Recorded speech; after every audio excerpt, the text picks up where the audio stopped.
सभी को मेरा नमस्कार है साथियों। जैसा कि आप लोग यहाँ पे स्क्रीन पर देख सकते हैं, राज्य शिक्षा केंद्र का हमारा जो ऑर्डर है 13/7/2026 का, ये किससे संबंधित है? ये है ओलंपियाड सत्र 2026-27 के संबंधित है। मतलब जो ओलंपियाड का यहाँ पे आयोजन होना है, ओलंपियाड में जो बच्चों को हम पहुँचाते हैं, उनकी परीक्षाएं होती है, जिसके विभिन्न बहुत सारे फायदे होते हैं, है ना? उसमें किस तरीके से आप लोगों को गतिविधि करवाना है और इसकी लास्ट डेट क्या है, कब तक आपको रजिस्ट्रेशन करना है, ये सब कुछ पूरा आपको मैं वीडियो में प्रोवाइड करवाऊंगा, है ना? मतलब आपकी जैसे क्लास 6th है, क्लास 7th है, क्लास 8th है, हर क्लास से आप लोगों को कितने बच्चों को पार्टिसिपेट करवाना है, उसकी डिटेल भी यहाँ पे आप लोग के सामने दी गई है। और एक बहुत अच्छी डिटेल और आप लोगों को मैं देता हूं कि जो प्रथम चरण है, इसमें आपके जो पीएस स्कूल है, इसमें अभी इनको शामिल नहीं किया गया है। जो आपके एमएस स्कूल है, उनको यहाँ पे शामिल किया गया है ना? मतलब क्लास 6, 7 और 8 की यहाँ पे बात की गई है ना? क्लास 2nd, 3rd और 4th, 5th जो है ओलंपियाड के उस प्रथम चरण में इसको शामिल नहीं किया गया है ना? चलिए देखते हैं। तो यहाँ पे मैं आप लोगों को एक चीज और बता दूं कि यहाँ पे आप लोग देखिए क्या लिखा हुआ है। क्लास 6 से 8th में नामांकन, है ना? मतलब क्लास 6वीं से 8वीं तक में नामांकन किस तरीके से होगा? अगर आपकी स्कूल में 1 से 40 बच्चे हैं, अगर 1 से 40 बच्चे अगर आपके विद्यालय में हैं, जैसे कक्षा 6 में 1 से 40 बच्चे के बीच में है, तो किसी 4 बच्चों का आपको वहां से रजिस्ट्रेशन करना है ना? सेम इसी तरीके से क्लास 7th में भी होगा, क्लास 8th में भी होगा, और सेम इसी तरीके से ये पूरी सारणी आपके सामने यहाँ पे दी गई है। तो इसको आप लोग थोड़ा अच्छे से देख लीजिएगा, तो आप लोगों को किसी भी प्रकार का कोई भी कंफ्यूजन नहीं रहेगा, है ना? चलिए, ये तो बात हो गई कि कितने बच्चों को पार्टिसिपेट कराना है। अब हम बात करते हैं यहाँ पे जो आप लोग देख सकते हैं सम्मिलित विषय।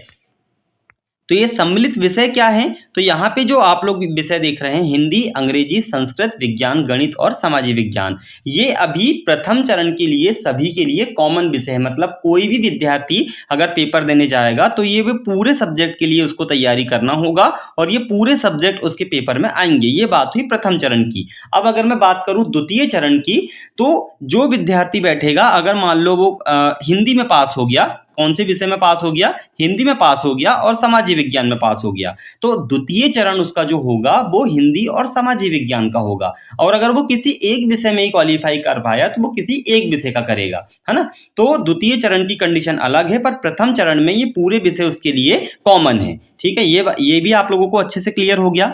अब हम बात करते हैं कि आप लोगों को जो अभी रजिस्ट्रेशन करना है ओलंपियाड के लिए बच्चों का, वो ओलंपियाड का रजिस्ट्रेशन आपको कब से कब तक करना है? ये 10 जुलाई से लेके 10 अगस्त 2026 के बीच में आप लोगों का इनका रजिस्ट्रेशन करना है। ये बात आप लोगों को स्पष्ट हो गई। अब चलिए देख लेते हैं हम आगे कि आपको किस तरीके से रजिस्ट्रेशन करना है, जो आप लोग पूर्व में भी कर चुके हो, है ना? एक बार और हम उस चीज को समझ लेते हैं ताकि किसी भी प्रकार की गलती आप लोगों से ना हो। साथियों, आपको क्या करना है, किसी भी ब्राउजर को आप ओपन कर लेंगे और किसी भी ब्राउजर को ओपन करने के बाद में आप सिंपली उसमें टाइप करेंगे RSK, और जैसे ही टाइप करेंगे तो ऊपर लिखा जाएगा RSK MP। इस पे आप लोग क्लिक करेंगे।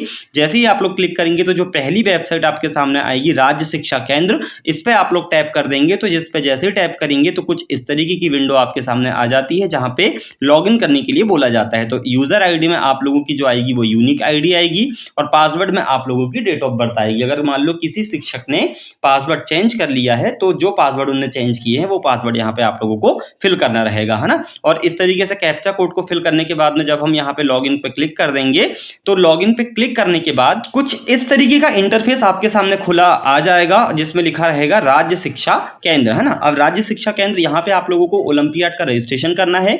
तो यहीं पे आप लोग देख सकते हैं ओलंपियाड 2027 न्यू यहाँ पे आपके सामने शो हो रहा है ना? तो ओलंपियाड का रजिस्ट्रेशन करने से पहले एक बात मैं आप लोगों को बता दूं, अगर मान लो आपने किसी बच्चे का एजुकेशन पोर्टल 3.0 पे आप लोग ने उनको ऐड कर लिए हैं, पर आप जब उनको यहाँ पे ओपन कर रहे हैं रजिस्ट्रेशन के लिए, जब आप लोग इसको ओपन कर रहे हैं, यहाँ पे क्लिक कर रहे हैं और यहाँ से क्लास सेलेक्ट कर रहे हैं, तो उस बच्चे का नाम यहाँ पे आप लोग को शो नहीं हो रहा है। तो अब उसको शो कैसे करेंगे? तो यहाँ पे आप लोग वापस टैप करिए ओलंपियाड 2027 वाले कॉलम में, और यहाँ पे आप लोग देखिए क्या लिखा हुआ है। यहाँ पे लिखा हुआ है student data sync with education portal 3.0। मतलब 3.0 से यहाँ पे आप लोगों को जो डेटा है वो सिंक कर लेना है। यहाँ पे हम लोग क्लिक करेंगे तो आप लोग देखिए यहाँ पे जो आपका डाइस कोड सेलेक्ट है और यहाँ पे ऑल क्लास सेलेक्ट है और यहाँ पे लिखा हुआ है सिंक स्कूल डिटेल्स। तो यहाँ पे आप लोग जैसे ही सिंक करेंगे तो एजुकेशन पोर्टल 3.0 से आपका पूरा डेटा यहाँ पे सिंक हो जाएगा। ठीक है,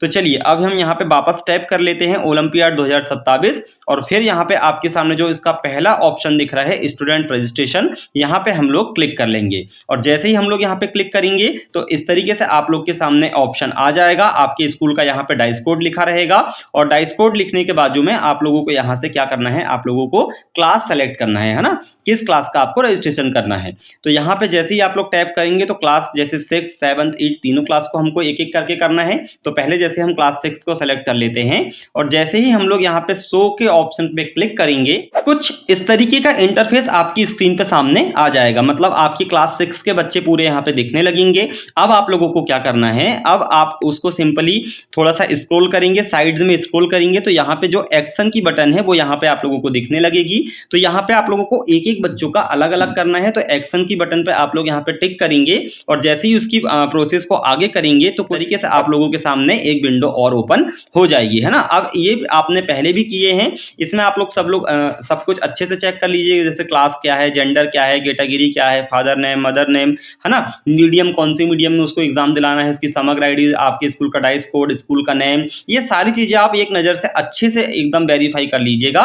और वेरीफाई करने के बाद में एक एक बच्चों का आप लोग यहाँ पे नॉमिनेट उनको कर सकते हैं और जैसे ही आप लोग नॉमिनेट करेंगे पूरे सभी बच्चों को नॉमिनेट, जितने बच्चों को आपको लेना है वो सभी बच्चे अगर हो जाएंगे तो कुछ इस तरीके से यहाँ पे आपके सामने एक्शन की बटन में आ जाएगा और आप लोगों का रजिस्ट्रेशन क्या हो जाएगा, कंप्लीट हो जाएगा। वहां से जाके उसको आप सबमिट कर दीजिएगा, है ना, आपका पूरा रजिस्ट्रेशन कंप्लीट हो जाएगा। तो ये पूरी प्रोसेस थी। अगर आप लोगों को वीडियो पसंद आया हो तो एक लाइक और एक शेयर जरूर करिएगा।